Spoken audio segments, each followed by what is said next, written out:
अपनी कुटिया में बैठ करके कीर्तन गाते, पद बना बना करके रचना करते। और श्री ठाकुर जी चुपचाप खिड़की से निकल करके आते और सूरदास की कुटिया में अधर आकर के बैठ जाते और कोने में बैठ के थोड़ी पे हाथ धर के चुपचाप सुनते सूरदास जी को। एक दिन ठाकुर जी जा रहे थे राजभोग आरती के बाद, इतने में श्री जी आ गई। कहां जा रहे हो?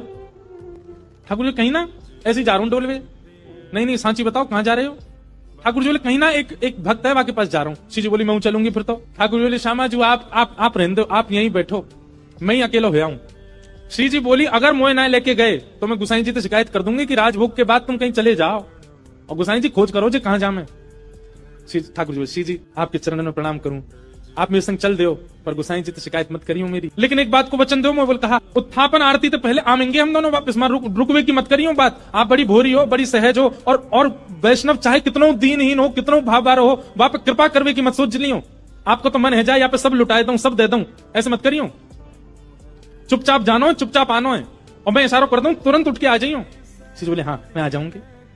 ठाकुर जी हाथ पकड़ के श्री जी को ले गए सूरदास जी की कुटिया में। सूरदास जी गा रहे हैं के सर तिलक मोतिल की माला वृंदावन के वासी,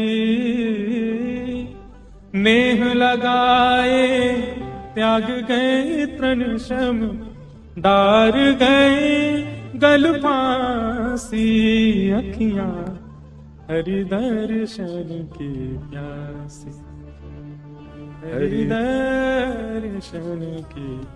ठाकुर जी बैठ के सुन रहे हैं मंद मंद, श्री जी के नेत्रन से आंसू गिर रहे हैं। ठाकुर जी धीमे धीमे पहुंचने बोले श्यामाचू हल्ला मत करियो जी, जग जाएगो और जगह को कहा मैं पकड़ लेगो, जान नहीं देगो, और फिर यहाँ पे कृपा कर दी तो फिर सबन पे करनी पड़ेगी, हमारे रो मत। बिल्कुल सूरदास जी ने अपनी लाठी उठाई और उठ करके अपनी कुटिया से बाहर जाने लगे। श्री जी बोली जी कहां जा रहे हो बाबा? अरे आंधरो बाबा कहीं गिर नहीं जाए, हम यहाँ के संग चलें, कहीं गिरवे बारो होगा तो बचा लेंगे। ठाकुर जी बोले मैंने पहले ही मना करी, आप तुझे सब कृपा पिपा ना करनी कोई पे, और समय है गो उत्थापन को, मैं गुसाई जी मंदिर खोल देंगे, चलो जल्दी मंदिर में। श्री जी बोली ना बस ये जहां जा रहा हूं वहां तक याद छोड़, यहां में फिर चल देंगे मंदिर में। ठाकुर जी बोले पहले ही मना कर रहा हूं, मत चलो मेरे संग। आ गई है जबरदस्ती, अब मां मंदिर में हम दोनों नहीं मिलेंगे तो गुसाई जी बड़ी डांटेंगे। श्री जी पीछे पीछे चलन लगी। चलते चलते सूरदास जी भी वहां गए जहां गहरो गड्ढा। सूरदास जी जैसे ही गड्ढा की ओर जाने लगे, श्री जी बोली अरे देखो श्याम सुंदर जी गिर जाएगो बाबा, गड्ढा में गिर जाएगो, या के माथे में लग जाएगी, हाथ पांव में लग, या को पकड़ लो रोक लो। अब यहाँ तो किशोरी जी जा रही है बचावे, तब तक सूरदास जी कूद ही गए।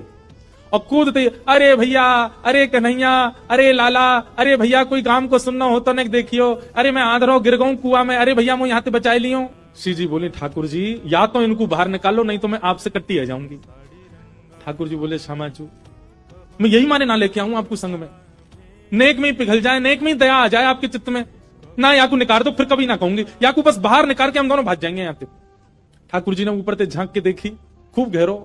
ठाकुर जी बोले कैसे निकालूं? श्री जी बोली एक तरीका है ना, आप अपनी कारी कमरी निकालो, मैं अपनी चुनरी निकालूं, दोनों में गुर्र गांठ बांध दो और बाकू नीचे पधरा दो, बाबा तो कह रहे पकड़ ले, पकड़ के हम यहाँ बाहर निकाल लेंगे। ठाकुर जी बोले ठीक है लाओ। श्री जी ने अपनी चुनरी दी, ठाकुर जी ने कारी कमरी पे बांध के और नीचे वह गड्ढा में डाल दी, और ऊपर से ठाकुर